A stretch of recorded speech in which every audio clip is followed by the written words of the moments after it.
Dari 38 itu jelek sebenarnya. Tetapi turun lagi menjadi lebih jelek lagi menjadi 34 tahun ini. Kenapa? Karena korupsi. Di mana itu korupsi?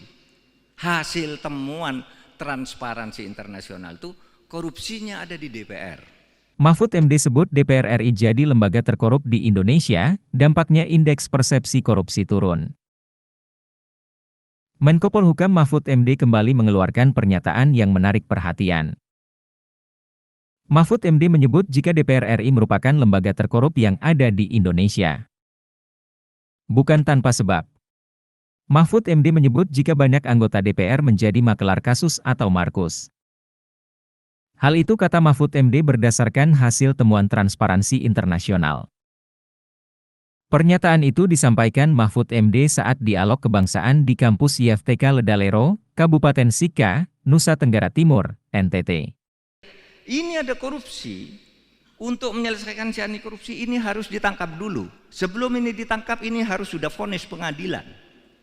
Sebelum ini vonis harus jelas dulu ini berlingkar-lingkar gitu. Maka saya katakan ini masalahnya, bukan kita tidak mau bekerja. Oleh sebab itu mari tolong berkumpul, saya bilang pakar-pakar berkumpul kantor saya, gimana caranya buatkan peta jalan untuk menyelesaikan ini. Kalau aturan udah cukup, aparat sudah cukup, tapi macet di macam-macam gini ini. Sehingga sekarang saudara, indeks persepsi korupsi kita itu turun. Dari 38 itu jelek sebenarnya. Tetapi turun lagi menjadi lebih jelek lagi menjadi 34 tahun ini. Kenapa? Karena korupsi. Di mana itu korupsi? Hasil temuan Transparansi Internasional itu korupsinya ada di DPR.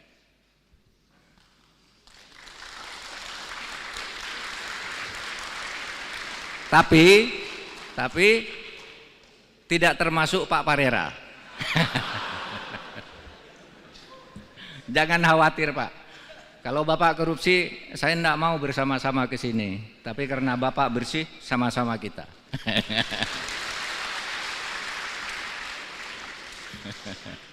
Itu hasil temuan loh. Pak Parera itu anggota DPR. Pasti baca dia hasil laporan TI ya.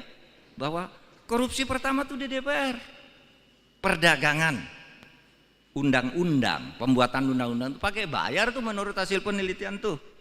Ya kalau ditanya satu-satu pasti tidak ada yang ngaku. Tapi itu hasil sigi internasional, di mana orang di luar negeri itu kalau berurusan, ini internasional. Wah Pak, sulit di DPR harus bayar begini, ini kasusnya gitu. Ada anggota DPR yang terlibat dalam konflik of interest. Apa konflik of interestnya itu? Dia menjadi anggota DPR lalu punya kantor pengacara, sehingga setiap dia ketemu dengan polisi, kejaksaan agung, tolong dong bantu tuh kantor pengacara itu, padahal punya dia.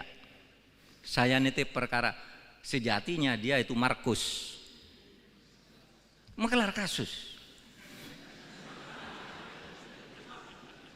Lah ya, lah ini hasil penelitian. Ini kok TI berani-beraninya sih neliti gitu. Saya panggil beberapa jaksa, saya panggil beberapa hakim yang teman dekat saya. Apa betul tuh anggota DPR yang itu tuh suka ngurus perkara? Oh iya Pak, pernah ke sini dia ngurus perkaranya ini. Apa bilangnya? Saya ini anggota DPR. Gimana caranya agar orang itu bebas? Terus kamu bilang apa? Saya bilang enggak ada caranya karena dia akan tetap dihukum. Nah itu hakim yang bagus. Kalau hakim yang tidak bagus, ya gimana Pak caranya? Bapak punya uang berapa? Nah gitu kan. Itu hakim yang tidak bagus. Kalau hakim yang kenal saya ini bagus, tidak ada caranya. Dia salah saya hukum. Gitu. Meskipun kamu anggota DPR, gitu. Tapi banyak yang takut ke DPR. Oh oke Pak, oke Pak, nanti saya bebaskan ini. Tapi nanti saya tolong ya diusulkan menjadi kepala kejaksaan negeri sana. Jadi kepala kejaksaan tinggi sana.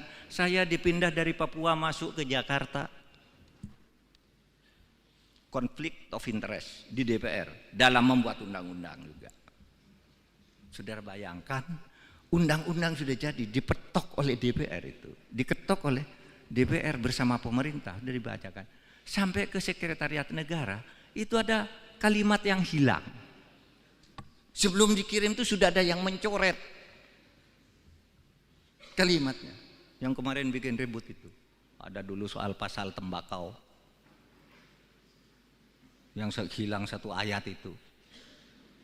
Lalu siapa yang mencoretkan? Dari sana yang buat. Lalu sesudah diketahui orangnya, ya sudahlah jangan ribut-ribut biar rakyat tidak resah, kembalikan lagi kalimatnya, gitu. Kembalikan lagi.